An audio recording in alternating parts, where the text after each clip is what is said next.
안녕하십니까. 전하특 교수입니다. 이번 시간은 여러분들과 환경정책기본법, 환경정책기본법상 환경기준에 대해서 공부를 하도록 하겠습니다.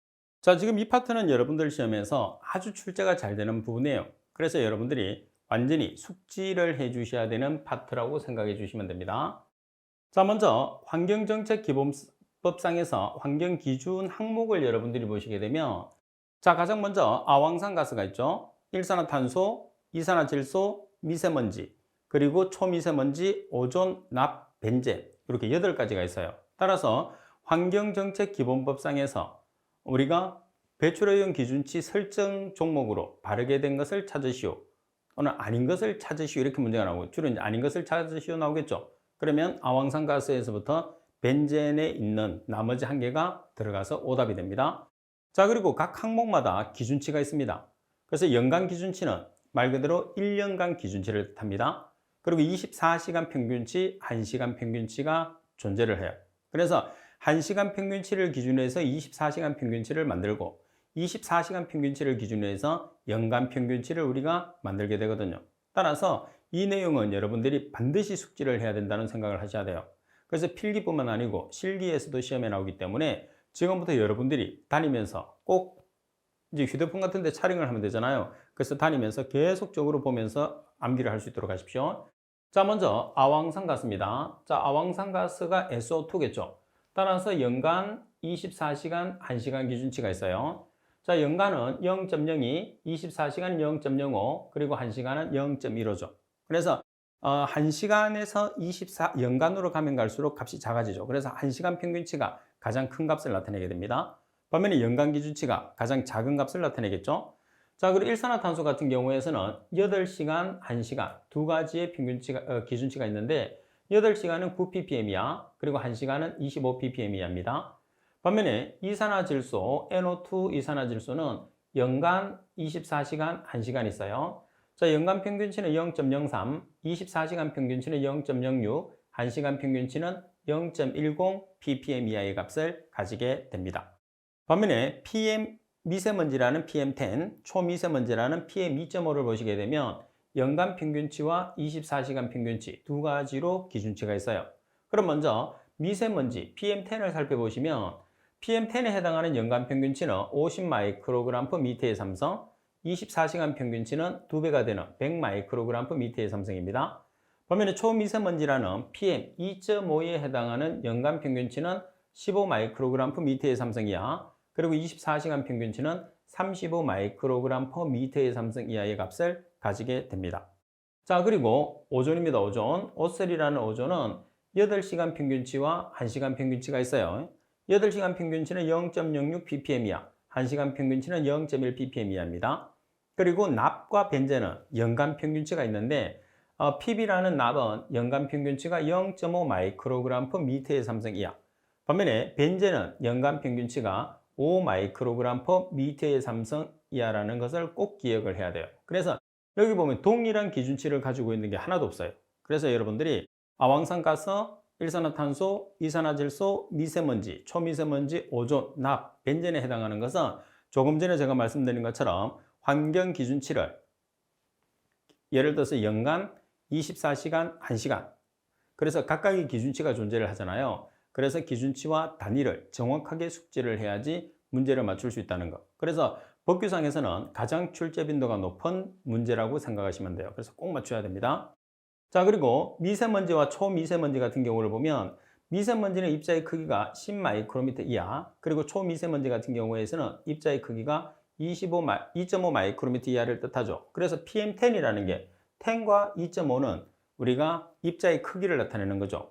그리고 먼지의 입자의 크기는 마이크로미터로 나타내기 때문에 PM10이라고 하면 10 마이크로미터 이하, PM2.5라고 하면 2.5 마이크로미터 이하를 이야기한다고 생각하시면 됩니다. 자, 반드시 숙지를 하세요. 정말 중요한 내용입니다. 자, 그러면 문제를 보겠습니다. 자, 먼저 문제 1번에 보시게 되면, 환경정책기본법령상 SO2의 환경 기준으로 옳은 것은 연간 평균치, 24시간 평균치, 1시간 평균치라고 되어 있어요. 그러면 자, SO2라는 아황산가스의 연간 평균치는 얼마죠? 0.02. 자, 0.02. 자, 그리고 24시간 평균치는 얼마죠? 0.05 ppm이야. 그리고 1시간 평균치는 0.15 ppm이합니다. 자, 따라서 바르게 설명된 것은 가번이 바르게 설명되어 있으니까 가번이 정답이 되겠죠? 아황산가스의 연간 평균치는 0.02 ppm이야. 24시간 평균치는 0.05 ppm이야. 그리고 1시간 평균치는 0.15 ppm이야. 자, 이런 유형이 하나가 있고요. 자, 그 다음에 혼합에서 문제를 출제하는 두 번째 같은 유형이 하나가 있어요. 문제 2번. 환경정책기본법령상 대기환경 기준으로 틀린 것은 어느 것인가? 가번에 이산화질소의 24시간 평균치는 0.06 ppm이야. 그리고 나번에 오존의 8시간 평균치는 0.06 ppm이야. 다번에 벤젠의 연간 평균치는 0.5 마이크로그램 per 미터의 삼승이야. 답은 아황산가스의 1시간 평균치는 0.15 ppm이야. 자, 그럼 여기서 잘못된 거는 뭐죠? 벤젠이죠, 벤젠. 벤젠의 연간 평균치가 0.5가 아니고 얼마예요? 5죠, 5 마이크로그램 per 미터의 삼승이야죠. 따라서 정답은 답은. 그래서 다시 한 번 더 말씀드리는데 환경기준치는 항목별 환경기준치는 항상 매회 시험에 출제가 되거든요. 그만큼 중요하기 때문에 반드시 여러분들이 숙지를 할 수 있도록 부탁드리겠습니다. 자, 그리고 27번 항목에 보면 환경정책기본법에서 정하는 정의가 나와 있습니다. 자, 그럼 정의를 우리가 6가지로 보통 나누게 되는데, 자, 먼저 1번에 보면 환경이라고 하면 자연환경과 생활환경 두 가지를 우리가 환경이라고 해요. 자연환경과 생활환경 두 가지가 있어요. 자, 그리고 자연환경이라고 하면 지표, 여기서는 해양을 포함합니다. 해양을 포함한 지표, 그리고 지상의 모든 생물과 이들을 둘러싸고 있는 비생물적인 것을 포함한 자연 상태를 말합니다. 자, 여기서 자연 상태라는 것은 생태계와 자연경관을 포함합니다. 그리고 생활환경이라는 것은 대기, 물, 토양, 폐기물, 소음, 진동, 악취, 일조, 인공조명, 화학물질 등의 사람의 일상생활과 관련 있는 환경을 생활환경이라고 이야기합니다. 자, 그리고 환경오염이라고 하면 사업활동 및 그 밖의 사람의 활동에 의해서 발생하는 대기오염, 수질오염, 토양오염, 해양오염, 방사능오염, 소음진동, 악취, 일조방해, 인공조명에 의한 빛공해 등으로서 사람의 건강이나 환경에 피해를 주는 상태를 환경오염이라고 하죠. 자, 그리고 환경훼손이라고 하면 야생 동식물의 남획, 그리고 그 서식지의 파괴, 그리고 생태계 질서의 교란, 자연경관의 훼손, 표토의 유실 등으로 자연환경의 본래적 기능에 중대한 손상을 주는 상태예요. 자, 여기서 자연환경의 본래적 기능에 중대한 손상을 주는 상태를 환경훼손이라고 그러죠. 그래서 이 내용 자체에 대해서는 여러분들이 읽어보시면 대부분이 어떤 내용인지는 알고 있어요. 그런데 여기서 오답으로 출제할 수 있는 거는 환경에 대한 정의는 잘 기억해야 돼요. 자연환경과 생활환경 두 가지가 있는데 여기서 사회환경도 포함된다는 말이 주어지는 경우가 많아요. 그래서 환경의 정의 잘 기억을 하시고요. 자, 그리고 6번째 보면 환경보전이 있어요. 이 환경보전에 대한 내용이 시험에서 많이 나오거든요. 예제도 있는 것처럼 환경오염 및 환경훼손으로부터 환경을 보호하고 오염되거나 훼손된 환경을 개선함과 동시에 쾌적한 환경 상태를 유지, 조성하기 위한 행위를 우리가 환경보전이라고 해요. 그래서 환경 개선함과 동시에 쾌적한 환경 상태를 유지하고 조성하기 위한 행위를 환경보전이라 한다 돼 있죠. 자, 그러면 예제 문제를 보시면 다음은 환경정책기본법상 용어의 뜻이다. 갈로 안에 알맞은 것은 자, 갈로라 하면 환경오염 및 환경훼손으로부터 환경을 보호하고 오염되거나 훼손된 환경을 개선함과 동시에 쾌적한 환경 상태를 유지 조성하기 위한 행위를 말한다고 그랬어요. 그러면 갈로 안에 들어가는 것은 뭐가 될까요? 환경보전이 되겠죠. 따라서 정답은 라번이 정답. 자, 그리고 7번 내용을 보시게 되면 자, 7번에는 환경용량이라는 게 있어요. 자, 환경용량을 보시게 되면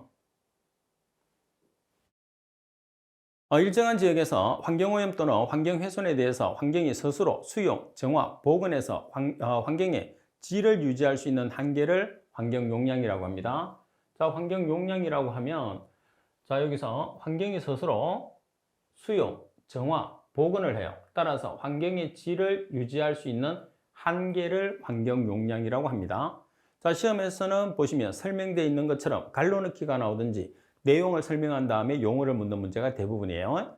환경정책기본법상 용어 중에서 일정한 지역에서 환경오염 또는 환경훼손에 대해서 환경이 스스로 수용, 정화 및 복원해서 환경의 질을 유지할 수 있는 한계를 의미하는 것은 환경 용량이죠. 자, 여기서 환경이 스스로 수용, 정화 및 복원을 해서 환경의 질을 유지할 수 있는 한계를 환경 용량. 따라서 답은이 정답. 자, 그리고 환경 기준에 대해서 여러분들이 보시게 되면 환경 기준이라는 것은 국민의 건강을 보호하고 쾌적한 환경을 조성하기 위해서 국가가 달성하고 유지하는 것이 바람직한 환경상의 조건 또는 질적인 수준을 환경 기준이다. 이렇게 우리가 정의를 내리고 있습니다. 자, 그리고 6번에 보면 악취편입니다. 자, 먼저 지정악취 물질이 있어요. 자, 지정악취 물질에서 악취 방지법에서도 우리가 사용하는 용어들이 있거든요. 그래서 자, 먼저 네 가지 중에서 악취를 먼저 한번 살펴보면 자, 악취를 발생시키는 물질은 황화수소, 메르캅탄류, 아민류, 그 밖에 자극성 있는 물질이 사람의 후각을 자극해서 불쾌감이나 혐오감을 주는 냄새를 우리가 악취라고 그래요.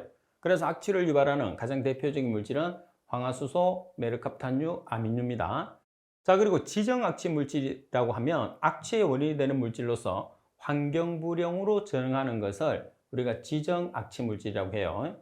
그리고 악취 배출 시설이라는 것은 말 그대로 악취를 유발하는 시설이나 기계, 기구, 그 밖의 것으로서 환경부 장관이 관계중앙행정기관의 장과 협의해서 환경부령으로 정하는 것을 말합니다.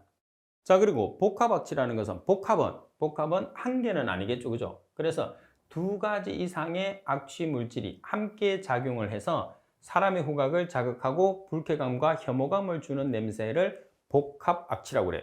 따라서 여러분들 시험상에서는 설명이 잘못된 것을 찾으시오. 아니면 다음에서 설명하는 정의를 찾으시오. 그렇게 하면 주로 복합악취에 대한 내용이 시험에서 자주 나오니까 잘 기억을 할 수 있도록 하십시오. 자, 문제를 보겠습니다. 자, 문제 1번에 보시게 되면 악취방지법상에서 사용하는 용어의 뜻으로서 옳지 않은 것은 답은 상승악취란 두 가지 이상의 악취 물질을 함께 작용하여 사람의 후각을 자극하고 불쾌감과 혐오감을 주는 냄새라고 그랬어요. 그러면 두 가지 이상의 악취 물질이 함께 작용한다고 그랬어요. 그러면 상승악취가 아니고 뭐예요? 두 가지 이상이니까 복합악취가 되겠죠. 그래서 가번이 틀렸어요. 그리고 나번 악취 배출 시설이란 악취를 유발하는 시설이나 기계, 기구, 그 밖의 것으로 환경부 장관이 관계중앙행정기관의 장과 협의해서 환경부령으로 정하는 것을 악취 배출 시설. 그리고 악취란 황화수소, 메르캅탄류, 아민류. 가장 대표적인 게 세 가지입니다. 황화수소, 메르캅탄류, 아민류. 그 밖에 자극성 있는 물질이 사람의 후각을 자극하여 불쾌감과 혐오감을 주는 냄새를 말합니다. 자, 그리고 지정악취 물질은 악취의 원인이 되는 물질로서 환경부령으로 정하는 것을 지정악취 물질이라고 하죠. 그럼 여기서 오답을 출제하고 싶으면 라번에서 대통령령으로 바꾸게 되면 라번이 오답이 되는 거죠. 자, 따라서 1번에 대한 정답은 가번이 됩니다. 따라서 복합악취를 정확하게 여러분들이 기억을 해 주셔야 됩니다. 자, 그리고 지정악취 물질의 종류를 한번 살펴보겠습니다. 여러분들이 시험에서는 다음 중에서 지정악취 물질에 해당하지 않는 것을 찾으시오 그랬어요. 그래서 각각의 적용 시기부터 이렇게 나와 있는데 1번에 보시면 암모니아, 메틸메르캅탄, 황화수소, 다이메틸설파이드, 다이메틸 다이설파이드, 트라이메틸아민, 그리고 아세트알데하이드, 스타이렌, 프로피온알데하이드, 부틸알데하이드, N발레르알데하이드, 그리고 I발레르알데하이드. 그래서 알데하이드의 물질은 전부 다 거의 대부분 악취입니다. 그리고 톨루엔 자일렌, 메틸에틸케톤, 메틸아이소부틸케톤, 뷰틸아세테이트가 있고, 그리고 프로피온산, N부틸산, N발레르산, N-아이발레르산, 그리고 아이부틸알코올도 전부 다 지정악취 물질이에요. 그래서 한 번씩은 시험상에서 다음 중에서 지정악취 물질에 해당하지 않는 것을 찾으시오 그러면 여기에 나와 있는 22가지 중에서 오답을 하나를 여러분들에게 내겠죠. 중요합니다. 자, 그러면 문제 2번에 보시게 되면 악취 방지 법령상 지정악취 물질이 아닌 것은 가번에 아세트알데하이드, 나번에 메틸메르캅탄, 다번에 톨루엔, 라번에 벤젠. 그래서 지금 여기서 보시면 지정악취 물질에 벤젠이 안 들어가 있잖아요. 그래서 벤젠은 악취 방지 법령상의 지정악취 물질은 아닙니다. 대신에 대교의 물질은 해당하겠죠. 따라서 정답. 자, 그리고 두 번째 보시게 되면 배출효용 기준 중에 기준 및 엄격한 배출효용 기준의 설정 범위의 값이 나와 있죠. 자, 이 내용도 여러분들 시험에서는 상당히 중요합니다. 자, 우리가 구별을 했을 때 지금 보시게 되면 배출효용 기준을 하고 그리고 엄격한 배출효용 기준 두 가지로 나타내요. 그러면 배출효용 기준이든 아니면 엄격한 배출효용 기준이든 두 가지로 나타내는데 공업지역과 기타 지역을 일단 나눕니다. 자, 그러면 측정을 했을 때 배출구에서 측정을 하느냐 부지 경계선에서 측정하느냐를 가지고 나타내는 거죠. 그럼 먼저 배출효용 기준인데 배출구에서 측정을 했어요. 그럼 공업지역에서는 1000 이하, 기타 지역에서는 500 이하. 반면에 부지 경계선은 공업지역은 20 이하, 기타 지역은 15 이하의 기준치를 적용합니다. 그리고 엄격한 배출효용 기준은 배출구에서 측정했을 때 공업지역은 500에서 1000, 기타 지역은 300에서 500입니다. 그리고 부지 경계선에서 측정했을 때 공업지역은 15에서 20, 그리고 기타 지역은 10에서 15의 값을 가진다는 거죠. 그래서 여러분들이 배출구에서 측정을 하느냐, 부지 경계선에서 측정하느냐를 기준을 했을 때 배출효용 기준과 엄격한 배출효용 기준, 그래서 공업지역과 기타 지역에서 기준치가 얼마인지를 여러분들이 암기를 해야지만 답을 맞출 수가 있습니다. 자, 그리고 지정학치 물질이 있어요. 그럼 지정학치 물질에서 암모니아에서부터 I 부틸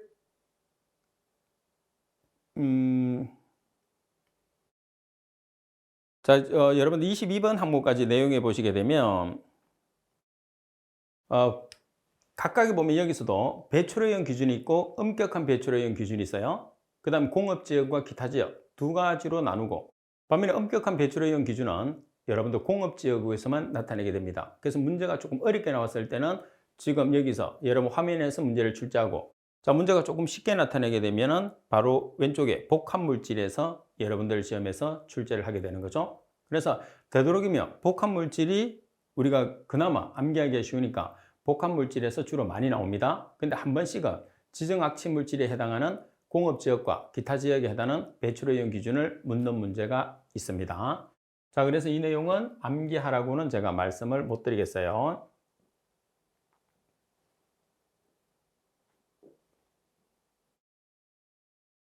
자, 문제 3번. 악취방지 법령상 지정악취 물질과 배출효용 기준의 연결이 틀린 것은 자, 배출효용 기준인데 공업지역과 기타 지역을 우리가 연결한 거죠. 자, 기억에 암모니아는 공업지역에서 2야, 기타 지역은 1, 2야. 자, 그리고 니온의 메틸메르캅탄은 공업지역에서 0.008이야, 기타 지역에서 0.005이야. 디귿의 황화수소는 공업지역에서는 0.06이야, 기타 지역에서는 0.02이야. 리얼의 트라이메틸아민은 공업지역에서 0.02 이하, 그리고 기타 지역에서는 0.005 이하가 되는 거죠.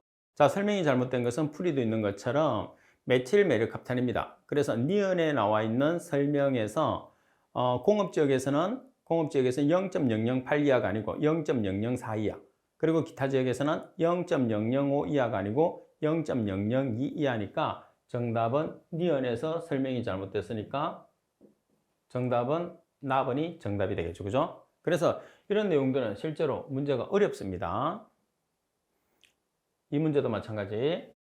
자, 악취 방지 법령상 지정악취 물질과 배출효용 기준, 엄격한 배출효용 기준 범위의 연결이 틀린 것은 당 공업지역 기준이라고 그랬어요. 그러면 지정악취 물질 톨루엔에 해당하는 배출효용 기준이 30이야. 엄격한 배출효용 기준은 10에서 30. 그리고 니어 프로피온산은 배출효용 기준은 0.07, 엄격한 배출효용 기준은 0.03에서 0.07, 스타일에는 배출효용 기준이 0.08, 엄격한 배출효용 기준은 0.4에서 0.8, 뷰틸 아세테이트는 배출효용 기준이 5이야, 엄격한 배출효용 기준 범위는 1에서 5라고 되어 있죠. 자, 여기서 잘못된 것은 마지막에 있는 리얼의 뷰틸 아세테이트인데 배출효용 기준은 공업지역에서 4ppm이야. 엄격한 배출효용 기준은 1에서 4ppm 이하가 되니까 지금 이 내용이 잘못됐어요. 그래서 리얼이 정답이 되니까 라번이 정답이 되겠죠. 그래서 내용 자체를 정확하게 여러분들이 암기를 하게 되면 문제를 맞출 수 있는데 정확하게 암기를 하지 않으면 맞추기 힘들어요. 그죠? 대신에 출제 빈도가 그렇게 높지는 않습니다. 출제는 된다 하더라도 단지 지금 여기서 우리가 예제 문제를 보는 것은 출제 경향을 본 거예요. 출제 경향. 이런 식으로 출제된다는 문제 유형을. 자, 그리고 세 번째, 악취편에 보시면 위임 업무 보고사항이 있습니다. 악취검사기관의 지정사항 보고, 변경 보고 및 접수 실적, 악취검사기관의 지도, 점검 및 행정처분 실정이 있어요. 그래서 여기서 전부 다 지금 보면 악취편이니까 악취가 들어가겠죠. 그래서 악취는 보고 횟수가 연 1회가 되는 거죠. 그래서 암기하기 쉬워요. 악취가 들어가는 건 무조건 연 1회다. 그렇게 기억해 주시면 됩니다. 자, 문제를 보겠습니다. 악취방지 법령상 위임업무 보고사항 중에서 악취검사기관의 지도점검 및 행정처분 실적의 보고 횟수는, 자, 여기서 악취는 무조건 연 1회. 그래서 정답은 연 1회가 정답입니다. 자, 그리고 네 번째 보시게 되면 악취검사의 검사시설이나 장비, 인력 기준에 관계되는 내용들이 나와 있습니다. 자, 먼저 기술인력을 보시게 되면 기술인력은 대기환경기사 1명, 악취분석요원 1명, 그리고 악취판정요원 5명이 필요해요. 그럼 여기에서 대기환경기사를 대체할 수 있는 대체 자원이 있어요. 이 내용이 여러분들 시험에서 주로 나오는데, 자, 먼저 대기환경기사를 대체할 수 있는 사람을 보겠습니다. 국공립연구기관의 연구직 공무원으로서 대기환경연구 분야 1년 이상 근무한 사람, 그리고 대학에서 대기환경 분야를 전공해서 석사 이상의 학위를 취득한 사람, 그리고 대학에서 대기환경 분야를 전공해서 학사 학위를 취득한 사람으로서 같은 분야에서 3년 이상 근무한 사람, 그리고 대기환경 산업기사를 취득한 후에 악취검사기관에서 악취분석요원으로 5년 이상 근무한 사람은 대기환경기사를 대체할 수 있습니다. 자, 국공립연구기관에서 연구직 공무원으로 대기 분야에서 1년 이상, 대기환경을 전공해서 석사 이상 학위, 그리고 대학에서 대기환경 분야를 전공해서 학사 학위를 취득한 사람은 3년 이상 경력, 그리고 대기환경 산업기사를 가지고 있으면서 악취분석용으로 일한 지 5년 이상 경력을 가진 사람은 대기환경기사 자격증을 주는 게 아니고 대기환경기사의 업무를 할 수 있는 대체 우리가 자격을 준다는 그런 거죠. 그 다음에 악취분석요원을 보시게 되면 대기환경기사나 화학분석기능사, 환경기능사, 대기환경산업기사 이상의 자격을 가진 사람은 악취분석요원이 됩니다. 자, 그리고 국공립연구기관의 대기분야 실험실에서 3년 이상 근무한 사람, 그리고 국가표준기준법에 따라서 기술표준으로부터 시험검사기관의 인정을 받은 기관에서 악취분석요원으로 3년 이상 근무한 사람, 그리고 환경분야 시험, 검사 등에 관한 법률에 따른 대기환경 측정 분야, 환경 측정 분석사의 자격을 가지고 있는 사람을 우리가 악취요원으로 나타낼 수 있다. 이렇게 보시면 됩니다. 자, 이 정도만 보시면 될 것 같고요. 자, 그리고 챕터 7에 보면 다중이용시설 등의 실내공기질 관리법입니다. 자, 먼저 다중이용시설에서 신축 공동주택의 실내공기질 측정 항목이 있습니다. 그러면 우리가 신축 공동주택에서는 실내공기질을 측정했을 때 어떤 측정 항목들이 있는지 한번 살펴보겠습니다. 먼저 폼알데하이드, 벤젠, 톨루엔, 에틸벤젠, 자일렌, 스틸렌, 그리고 라돈. 일반적으로 우리가 건축자재에서 주로 많이 배출되는 물질이 실내공기질 측정 항목이라고 보시면 돼요.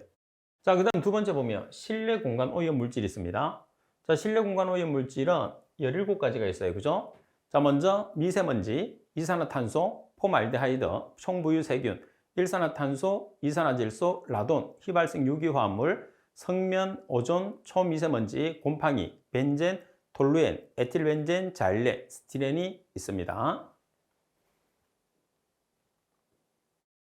자, 그리고 여러분들 시험에서 아주 중요한 내용 중에 하나가 실내 공기질 유지 기준, 그리고 다음 페이지에 나와 있는 실내 공기질 권고 기준이 있어요. 이 두 가지는 여러분들이 꼭 기억을 해야 됩니다. 자, 먼저 실내 공기질 유지 기준에 보면 다중이용 시설에 해당하는 미세먼지, 초미세먼지, 이산화탄소, 폼알데하이드, 총부유세균, 일산화탄소의 기준치를 기억하는 거예요. 그러면 다중시설이 여러 가지가 있잖아요. 지하 역사나 지하도 상가, 철도 역사의 대합실, 이런 식으로 한 개를 준단 말이에요. 한 개를 주고 미세먼지, 초미세먼지, 이산화탄소, 폼알데하이드, 총부유세균, 일산화탄소에 해당하는 기준치가 서로 다른 것은, 그러면 이 내용을 기억할 게 아니라 나머지를 기억을 하는 거죠. 자, 보면 의료기관이나 산후조리원, 노인요양시설, 어린이집, 실내 어린이집. 그래서 여기 보면 우리가 산후조리원이나 노인요양시설도 의료기관으로 여러분들이 생각하시면 돼요. 그래서 의료기관과 어린이집 관련, 그래서 의료기관과 어린이집 관련 이렇게 한 개를 기억하고, 그 다음에 주차장, 실내 주차장 한 개를 기억을 하는 거죠. 그래서 이 두 가지를 기억을 하고 나머지는 전부 다 위에 해당한다고 생각하시면 돼요. 위에 있는 내용을 다 기억할 수는 없거든요. 자, 그러면 여기서 의료기관과 어린이집 관련해서 미세먼지는 75 이하, 초미세먼지는 35 이하, 이산화탄소는 1000 이하, 폼알데하이드는 80 이하, 총부유세균은 800 이하, 일산화탄소는 10 이하. 그리고 실내 주차장은 미세먼지는 200 이하, 그리고 폼알데하이드는 100 이하, 일산화탄소는 25 이하. 나머지는 미세먼지 100 이하, 초미세먼지 50 이하, 그리고 이산화탄소 1000 이하, 폼알데하이드 100 이하, 그리고 일산화탄소 10 이하. 이런 식으로 기억을 해주시면 돼요. 이 내용 자체를 다 기억을 하면 좋겠지만 그럴 수 없다면 굳이 그럴 필요 없이 이거 두 개에 해당하는 기준치를 여러분들이 암기를 하시고 나머지 사업장은 전부 다 여기에 해당한다고 생각하시면 돼요. 꼭 기억을 해야 됩니다. 그만큼 중요해요. 자, 그러면 문제를 보겠습니다. 자, 문제 6번에 보면 실내공기질 관리법령상 노인요양시설의 실내공기질 유지 기준이 되는 오염물질 항목에 해당하지 않는 것은, 자, 조금 전에 본 것처럼 PM10, 초미세먼지, 이산화탄소, 폼알데하이드, 그리고 총부유세균, 그리고 일산화탄소가 해당하죠. 그러면 해당하지 않는 것은 아산화질소입니다. 자, 그리고 실내공기질 관리법령상 실내 주차장입니다. 실내 주차장에서 미세먼지 PM10의 유지 기준을 찾으시오 그랬어요. 그러면 실내 주차장에서 미세먼지 PM10의 유지 기준은 얼마가 되나요? 200 마이크로그램 퍼 미터의 삼성 이하가 되니까 가번이 정답이 되는 거예요. 그죠?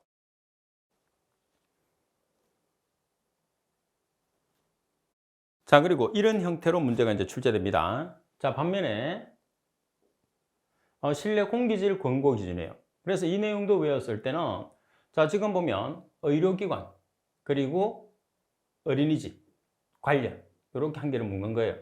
그 다음에 실내 주차장 한 개. 그러면 의료기관과 어린이집 관련은 이산화질소가 0.05 이하, 라도는 148 이하, 총휘발성 유기화합물은 400 이하, 곰팡이는 500 이하. 그리고 실내 주차장은 이산화질소는 0.3 이하, 라도는 148 이하, 총휘발성 유기화합물은 1000 이하. 나머지는 전부 다 나머지는 위에로 나타내겠죠. 그래서 나머지 시설은 이산화질소는 0.1 이하, 라도는 148 이하, 총휘발성 유기화합물은 500 이하라고 생각하시면 돼요. 그리고 여기서 라도는 상당히 중요해요. 라도는 기준치를 항상 모든 조건에서 일정합니다. 148, BQ가 베크렐이죠. 베크렐 미터의 삼성 이하다. 이렇게 판단하시면 됩니다. 꼭 암기해 놓으셔야 됩니다. 자, 예제 8번에 보면 실내공기질 관리법령상 공항시설 중에서 여객터미널에 대한 라돈의 실내공기질 권고 기준은, 라돈은 무조건 148이에요. 그래서 라돈이 시험에 나오는 게 제일 여러분들이 행복한 상태죠. 그래서 여기서 보면 라돈의 실내공기질 권고 기준, 모든 조건에서 지금 이 조건뿐만 아니고 다른 조건에서도 라돈은 148 한 개로 딱 정해놨습니다. 그래서 문제가 쉽게 나오면 이렇게 나올 수가 있습니다. 자, 그리고 또 아주 자주 나오는 문제가 바로 이 문제예요. 이거는 거의 나온다고 봐야 되는데, 특히 여러분들 실내 공기질 권고 기준, 유지 기준과 권고 기준 중에서는 권고 기준이 많이 나와요. 그렇지만 유지와 권고를 같이 기억을 해야 되고, 그리고 실내 다중이용시설에서 제일 많이 나오는 문제가 지금 보시면 신축 공동주택의 실내 공기질 권고 기준이에요. 그래서 7가지가 있는데 이 내용은 반드시 암기가 돼야 됩니다. 자, 먼저 폼알데하이드는 210, 그리고 벤젠은 30, 톨루엔은 1000, 에틸벤젠은 360, 자일렌은 700, 스틸렌은 300, 라돈은 148 베크렐 퍼 미터의 삼성 이하. 여러분들이 꼭 암기하세요. 이 내용은 어떤 게 중요하고 어떤 게 중요하지 않은 건 없어요. 그만큼 중요해요. 자, 이 중에 가장 시험에서 만만하게 잘 나오는 게 라돈이에요. 라돈이 나오면 무조건 얼마냐? 148 베크렐 퍼 미터의 삼성 이하. 꼭 기억하세요. 폼알데하이드는 210, 톨루엔은 30, 벤젠은 30, 톨루엔은 1000, 에틸벤젠은 360, 자일렌은 700, 스틸렌은 300, 라돈은 148. 꼭 기억하세요. 자, 문제 9번. 실내공기질 관련 법령상 신축 공동주택의 실내공기질 권고 기준으로 옳은 것은, 자, 스틸렌은 250이 아니라 얼마죠? 300. 포말데하이드는 360 아니고 210. 그리고 자일렌은 360. 자일렌은 360이 아니고 700. 에틸벤젠은 360. 에틸벤젠은 360. 정답은 라번입니다. 그래서 이 내용 꼭 암기하세요. 아무리 강조해도 중요하지 않은, 지나치지 않은 문제가 이 문제입니다. 그만큼 시험에서 자주 출제되는 거예요. 자, 그리고 실내 공기질 관리 법령상 공동주택 소유자에게 권고하는 실내 라돈 농도는, 라돈은 무조건 1m의 삼승당 148 베크렐 이하예요. 그래서 148 베크렐, 이 베크렐이라는 게 BQ로 표시하는 거잖아요. 정답은 가번. 중요합니다. 자, 그 다음 6번에 보시게 되면 실내 공기질 관리법에서 사용하는 용어의 정의가 있습니다. 자, 먼저 다중이용시설이라고 하면 다중이용시설은 불특정 다수인이 이용하는 시설을 이야기합니다. 자, 그리고 대중교통 차량은 불특정인이 운송하는 데 이용되는 차량. 오염물질이라는 것은 실내 공간에 공기오염의 원인이 되는 가스와 떠다니는 입자상 물질 등으로 환경불용으로 정하는 것을 오염물질이라고 해요. 그 다음에 환기설비는 오염된 실내 공기를 밖으로 내보내고 신선한 바깥 공기를 실내로 끌어들이는 실내 공간의 공기를 쾌적한 상태로 유지하는 설비를 환경설비. 그리고 공기정화설비는 실내 공간의 오염물질을 없애거나 줄이는 설비로서 환기설비 안에 설치되거나 환기설비와는 따로 설치된 것을 공기정화설비라고 그래요. 특히 여기서는 환기설비와 공기정화설비에 대한 문제를 오답으로 출제를 하든지 아니면 여러분들 시험에서 정의를 적어놓고 어떤 용어에 대한 설명인지를 묻게 되니까 특히 환기설비와 공기정화설비는 반드시 여러분들이 정의를 숙지할 수 있도록 하시고요. 자, 또 다중이용시설의 중요한 내용이 뭐냐 하면 실내공기질관리법 적용 대상이에요. 그래서 적용 대상인데 대통령령으로 우리가 정하는 규모를 이야기합니다. 자, 먼저 모든 지하 역사는 다 포함이 됩니다. 그리고 연면적이 2000제곱미터 이상인 지하도 상가. 자, 그리고 철도 역사의 경우에서는 연면적 2000제곱미터 이상의 대합실. 그리고 여객 자동차 터미널의 연면적이 2000제곱미터 이상의 대합실. 그리고 항만시설 중에서 연면적이 5000제곱미터 이상인 대합실. 공항시설 중에서 연면적이 1500제곱미터 이상인 여객 터미널. 그리고 연면적이 3000제곱미터 이상인 도서관. 그리고 3000제곱미터 이상인 박물관 및 미술관. 그리고 연면적이 2000제곱미터 이상이거나 병상수가 100개 이상인, 병상수 100개 이상인 의료기관, 특히 의료기관 중요합니다. 연면적은 2000제곱미터 이상이고 병상수는 100개 이상이에요. 그 다음 연면적이 500제곱미터 이상인 산후조리원, 1000제곱미터 이상인 노인요양시설, 그리고 연면적이 430제곱미터 이상인 어린이집, 그리고 430제곱미터 이상인 실내 어린이 놀이시설이 해당합니다. 자, 그리고 14번에 보시게 되면 자, 모든 대규모 점포, 그리고 1000제곱미터 이상인 장례식장, 모든 영화 상영관, 그리고 1000제곱미터 이상인 학원, 2000제곱미터 이상인 전시시설, 300제곱미터 이상인 인터넷 컴퓨터 게임 시설 제공업의 영업시설, 2000제곱미터 이상의 실내 주차장, 그리고 3000제곱미터 이상인 업무시설, 그리고 2000제곱미터 이상인 둘 이상의 용도에 사용되는 건축물, 객석수 1000석 이상인 실내 공연장, 관람수 1000석 이상인 실내 체육시설, 그리고 연면적이 1000제곱미터 이상인 목욕장업의 영업시설. 그래서 이 내용도 최근 들어서 시험에서 잘 나오는 내용이에요. 그래서 특히 별표 쳤던 내용을 위주로 해서 여러분들이 꼭 한번 확인을 하고 암기를 해 주셔야 됩니다. 자, 문제가 출제되는 유형은 예제와 같습니다. 실내공기질 관리 법령에 적용되는 대통령령으로 정하는 규모의 다중이용시설에 해당하지 않는 것은 자, 가번 모든 역사 해당하죠. 그리고 여객터미널의 경우에서는 연면적 2200제곱미터 이상, 철도 역사의 연면적은 2200제곱미터 이상, 2000제곱미터 이상이니까 둘 다 해당하는 거죠. 자, 공항시설은 1100제곱미터가 아니고 얼마요? 1500제곱미터 이상의 여객터미널이 되니까 공항시설이 잘못됐죠. 그러니까 지금 내용에 나와 있는 면적을 정확하게 여러분들 암기를 하고 계셔야 됩니다. 자, 그리고 문제 12번에 보면 실내공기질 관리법령상 이 법의 적용 대상이 되는 시설 중에서 대통령령이 정하는 규모의 것에 해당하지 않는 것은 가번 여객 자동차 터미널의 연면적 1500제곱미터 이상인 대합실이라고 그랬어요. 여기서 1500이 아니고 얼마죠? 2000제곱미터 이상인 대합실이 되는 거죠. 그래서 2000제곱미터가 돼야 되니까 가번이 틀렸어요. 그리고 공항시설 중에서 연면적이 1,500제곱미터 이상인 여객터미널, 그리고 430제곱미터 이상인 어린이집, 그리고 2,000제곱미터 이상이거나 병상수가 100개 이상인 의료기관이라고 되어 있어요. 따라서 설명이 잘못된 것은 가번. 그러니까 이 내용 자체를 우리가 기억하려고 하면 정확하게 내용만 기억하시면 아주 쉽게 문제를 맞출 수 있죠. 그래서 암기를 해야 되고 쉽게 문제를 맞출 수 있는 경우는 없어요. 내가 암기하기 어렵다 하더라도 그 내용을 암기하면 한 문제를 맞춘다고 하면 반드시 여러분들이 맞춰야 되겠죠. 그래서 그런 내용이 지금 우리가 보고 있는 이런 내용들이에요. 그래서 법규 같은 경우에서는 여러분들이 얼마만큼 많이 외워주느냐에 따라서 점수가 달라집니다. 그래서 지금 수업했던 내용을 기준해서 좀 많이 외우시고, 그리고 영어 단어 외우듯이 한 번만에 외운다는 생각을 하지 말고 여러 번 책을 반복해서 여러분들이 책을 보세요. 그래서 꾸준하게 쉬엄쉬엄 꾸준하게 암기를 해야지 또 암기했던 내용이 오래 갈 수 있거든요. 그래서 단기 암기법보다는 장기적으로, 다시 말해서 반복 학습을 통해서 익혀두도록 하십시오. 자, 오늘 수업은 이것으로 마치도록 하겠습니다. 수고하셨습니다.